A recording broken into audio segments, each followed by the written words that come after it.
What's going on, guys? It's Jimmy here. Welcome to our daily show where we discuss the fourth stimulus check update, the stimulus package update with the $3.5 trillion stimulus package, the physical infrastructure package, which is expected to be voted on tomorrow, which may or may not pass. We have both Democrats and Republicans that are going to vote no on it. And we have both Republicans and Democrats that are going to vote yes on this package tomorrow. We have Senator Bernie Sanders and progressive Democrats like AOC that are telling other progressive Democrats to vote no on it because they want the stimulus package to be passed first before the physical infrastructure package. Now, the physical infrastructure package could theoretically fail in tomorrow's vote, then be voted on again after the $3.5 trillion stimulus package passes, just so everybody's clear on that. Also, tomorrow is the deadline. Tomorrow night at midnight, if we don't have an agreement between the Republicans and the Democrats, we will see a government shutdown September 30th at midnight. And we are quickly moving towards that. A government shutdown. We are also quickly moving towards a first ever government default. We have never had a government default. That is when the government will literally run out of money. Default, aka kind of equivalent to the government going bankrupt, running out of money, not being able to pay its bills, not to even be able to pay the interest on its bills, not being able to pay the interest on its bonds. And as you can see here from Yahoo Finance, they're saying that Social Security payments could be greatly impacted if the debt ceiling is not raised. They're saying this is going to happen sometime in mid-October. The latest estimate says October 18th is when the estimated date for the debt limit ceiling is expected to be breached. That doesn't mean it can't happen earlier. That doesn't mean it can't happen later. But if they don't come to an agreement sometime around then, the government will literally run out of money. This will affect payments to the military personnel. This will affect payments to government bonds, government treasuries, school systems, fire departments, police departments, state departments. Literally anything that the government owes money to, Medicare, Medicaid, could be at risk. And we say could be because the government has never defaulted, so we don't actually know how far and how deep this will affect. But we do know it'll be one of the worst things that could ever happen to our financial systems and to Americans. And we do not want this to happen. In fact, we don't even want to get close to this happening. In fact, how close we are now is actually something that shouldn't happen. And the closer we get, the worse it'll get. Now, late last night or yesterday, Mitch McConnell and Chuck Schumer in the Senate Majority Leader Chuck Schumer tried to have another vote on raising the debt limit ceiling. And Mitch McConnell, as you can see here in this headline from CBS News, Mitch McConnell stopped Chuck Schumer's latest attempt to raise the debt ceiling. I showed you guys the interviews on this yesterday, but a lot of people didn't understand how this happened. So let me explain to you how this latest attempt yesterday, how this went down. I'll explain to you guys this in a little bit easier terms. So Chuck Schumer in the vote yesterday just asked for unanimous consent to raise the debt limit ceiling. So all he asked for in the Senate was a thing called unanimous consent, where he basically asked the Senate to let the debt limit ceiling pass with the 50 to 51 votes to bypass the filibuster, where only the Democrats would raise the debt limit ceiling with 50 to 51 votes. I say 50 to 51 because the Democrats have 50 Democrats, 50 Republicans.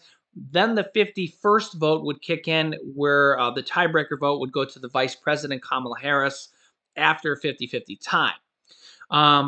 Coincidentally, this has actually happened in the past on the debt limit ceiling on the opposite side. Can't make this stuff up. In the past, on the exact opposite side, the Democrats actually in the past let the Republicans do this. The Democrats granted unanimous consent to Mitch McConnell in the past to raise the debt limit ceiling. Can't make this stuff up, guys. You can look it up. The Democrats granted unanimous consent to Mitch McConnell in the past for raising the debt limit ceiling, and the Republicans raised the debt limit ceiling on their own. But Mitch McConnell yesterday blocked it and would not grant unanimous consent to let the Democrats raise the debt limit ceiling on their own. Even though Mitch McConnell says the Democrats need to raise it on their own, he wants to force them to do it through the reconciliation process. So I'm not sure if he wants them to burn one of these reconciliation cards or reconciliation processes, or he wants them to go through some more political pain or turmoil. Or the problem with this is that we're really risking the full faith and credits and of the United States and the American people. If we default, it's going to be catastrophic. I've seen a lot of comments. I'm not going to say this, but I've seen a lot of comments in the comment section that maybe this is exactly what the Republicans want. But we can't have a default. Can't have a default. It would be disaster for the United States. Now, we've had Democrats saying, House Budget Committee Chairman John Yarmuth says the Democrats lack the time to raise the debt limit ceiling on their own. And they don't think that they can do it. Remember, the debt or the reconciliation process is a process. They have to go through hours of debate. The Republicans can delay it. They can make them read the bill. They can make them do more debate. And remember, the Republicans can lengthen the process of this all along the way. If you remember the third stimulus check package, they did that as well. So they might not be able to even raise the debt limit ceiling in time. The country literally could default. Yeah. So things have literally gone from bad to worse. And listen to what Senate Majority Leader Chuck Schumer has to say. Madam President. Majority Leader. Now, Madam President, on the CR, the Senate could take action as early as today to address a concern that demands the immediate attention of this chamber, the funding the federal government beyond September 30th. To prevent a government shutdown, Senate Democrats will be introducing a continuing resolution that keeps the government open until early December, while also providing long-sought emergency funding to help Americans still reeling from natural disasters from this summer, as well as funding to help resettle Afghan refugees. We can approve this measure quickly and send it to the House so it can reach the President's desk before funding expires midnight tomorrow. With so many critical issues to address, the last thing the American people need right now is a government shutdown. This proposal will prevent one from happening, and I want to thank my colleagues who are working quickly to prepare this legislation. Now, on debt limit. Now, of course, once we fund the government, we still need to address the urgent matter of extending the debt ceiling and preserving the full faith and credit of the United States. To paraphrase the economist Austin Goolsbee, who just met with our caucus this morning, throughout history there have certainly been governments that have defaulted on their debt, but never has there been a default caused by pure stupidity, in this case, Republican stupidity. Well, Democrats are working to prevent such an outcome from happening now. Over the past week, our caucus has tried to find a workable solution to avoid default on our sovereign debt, but the Republicans have stymied us at every opportunity. On Monday, we considered a continuing resolution, which, among other things, would have extended the debt ceiling until the end of 2022, allowing us to pay for the debt incurred by the previous administration. Republicans unanimously voted in favor of default.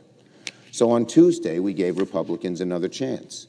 We offered to solve the debt ceiling impasse by doing exactly what Republicans claimed they wanted all along: raise it with only Democratic votes.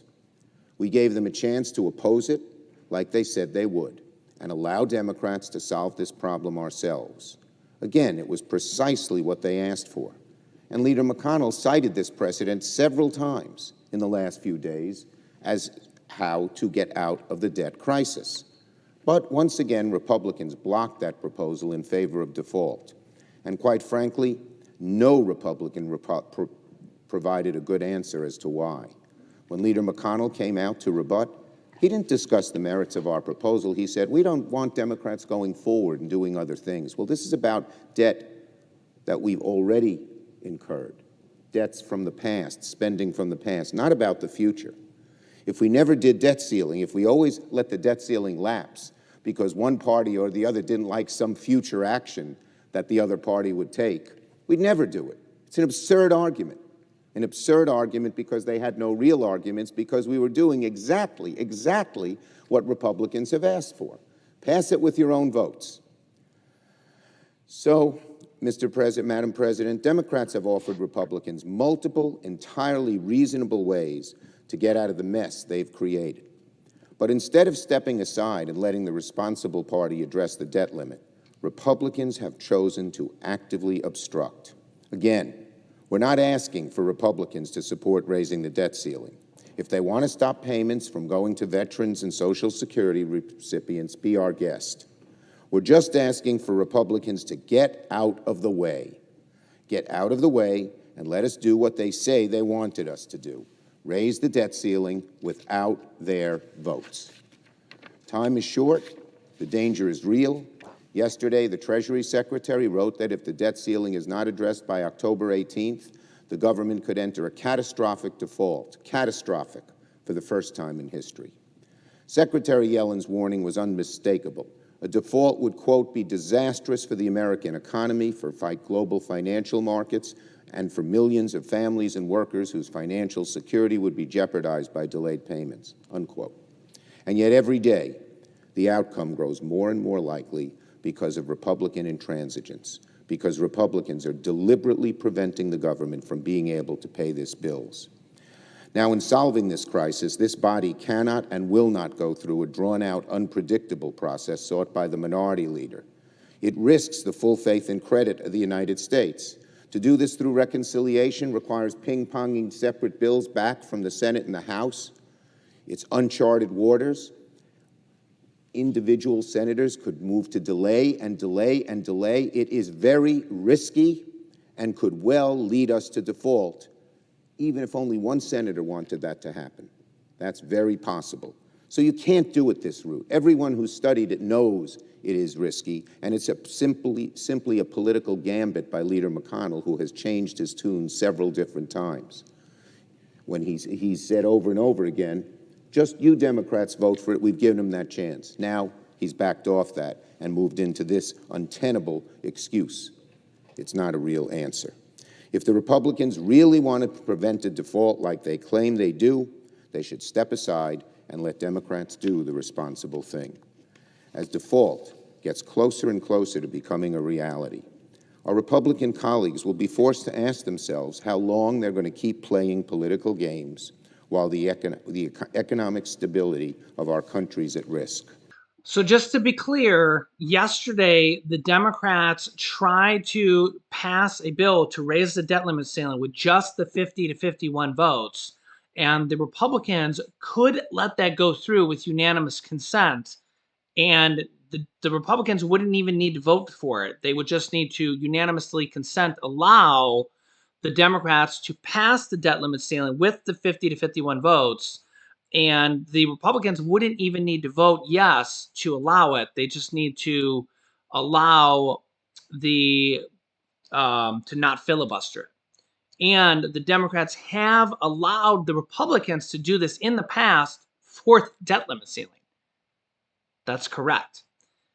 And the Republicans have blocked the Democrats from doing this, which would be the Democrats only raising it on their own, which the Republicans have said they are willing to do.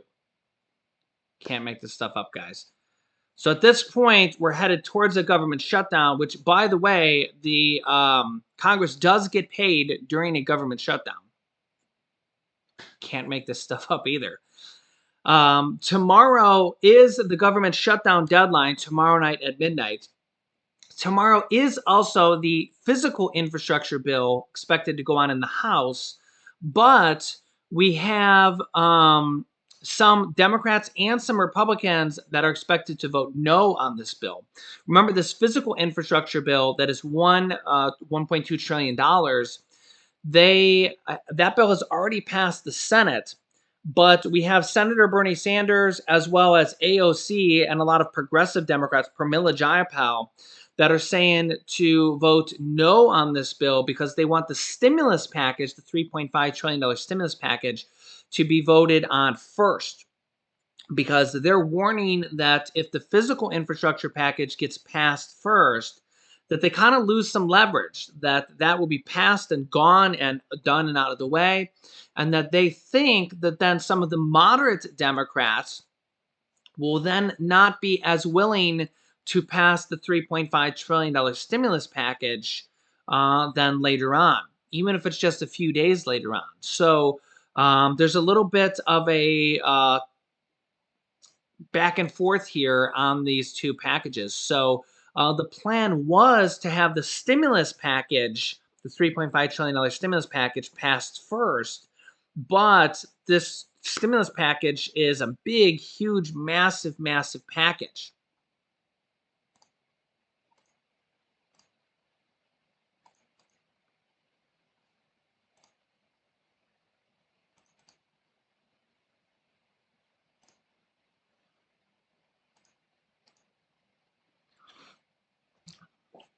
In fact, I haven't had this up in a while. These are all the things that are being considered, the possibilities for this next stimulus package, all these things in black.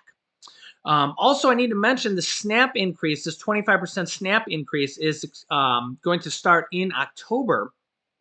25% SNAP increase. Now, note that that is on your original amount of your SNAP benefits. So that's the amount that you were getting on your SNAP increases before the pandemic increase. So remember that we have that temporary pandemic increase that is ending in September, and some states have already ended it. Okay. So that the temporary pandemic increase is ending, and the new 25% increase is starting in October, and that will be based on the original amount of SNAP that you had before the temporary pandemic increases. I know that might get a little bit confusing. So some people have already seen a decrease on their SNAP, and that's because some states have opted to end the pandemic increases because some states didn't want to pay for it. That's based on your individual governor. So blame your governor if your governor opted out of that. Okay, but the temporary SNAP increases based on the previous stimulus package is ending in September.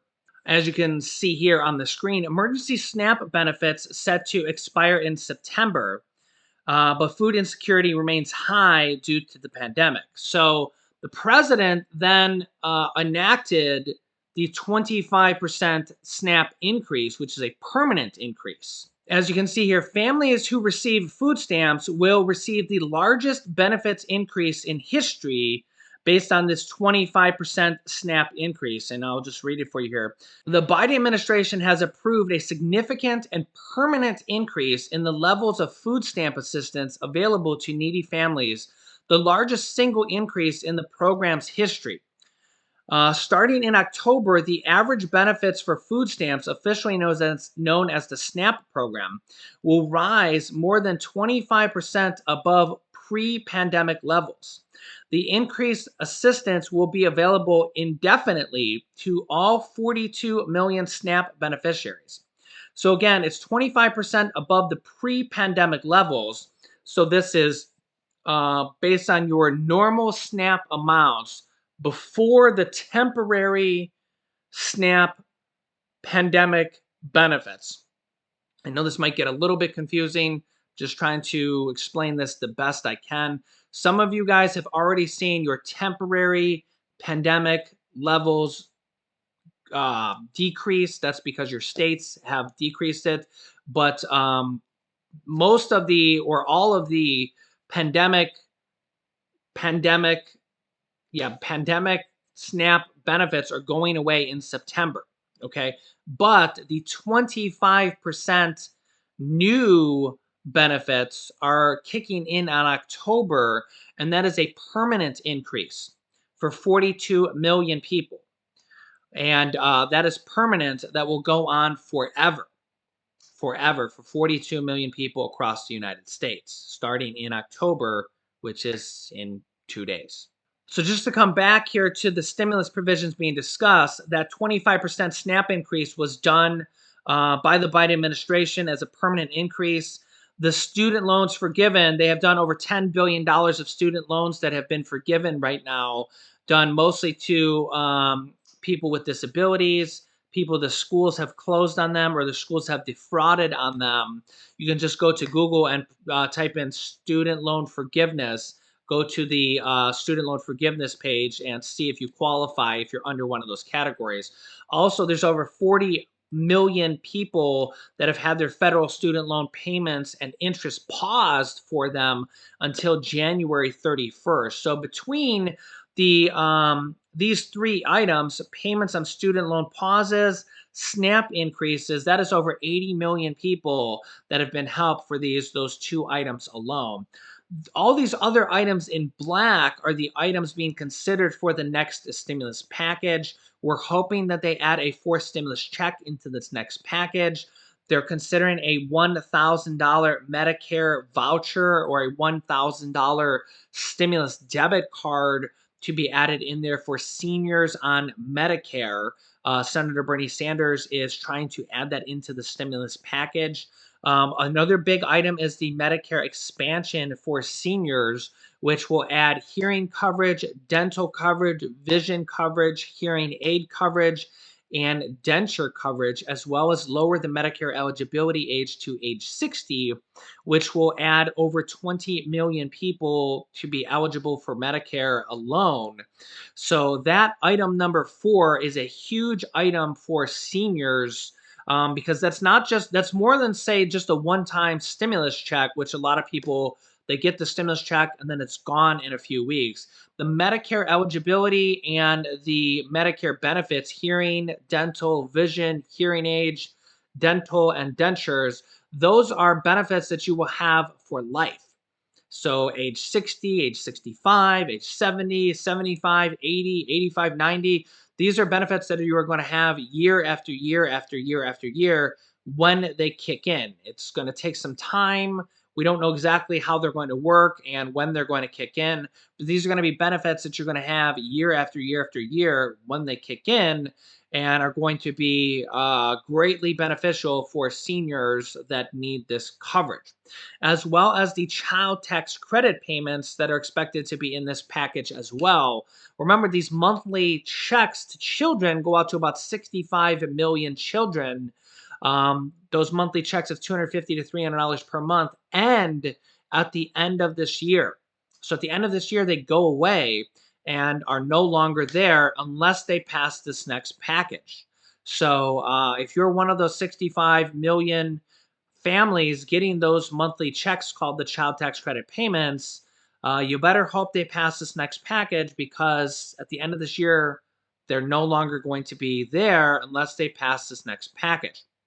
All these other things here, 2 years of free college, that's correct. They are considering putting free college in this next package. 2 years of free community college is expected to be in this next package and would change the game for millions of families across the United States. In fact, almost everybody, because there's not expected to be an age limit on this. So you could be 20 years old, 40 years old, 60 years old, or 80 years old, and would qualify to go to 2 years of free community college and get a 2-year college degree, as well as paid family and medical leave and adult tax credits for adults making under $50,000, health insurance tax credits, lower prescription drug prices, and lower taxes for low and middle class income Americans. So there's a lot of things being discussed for this next stimulus package.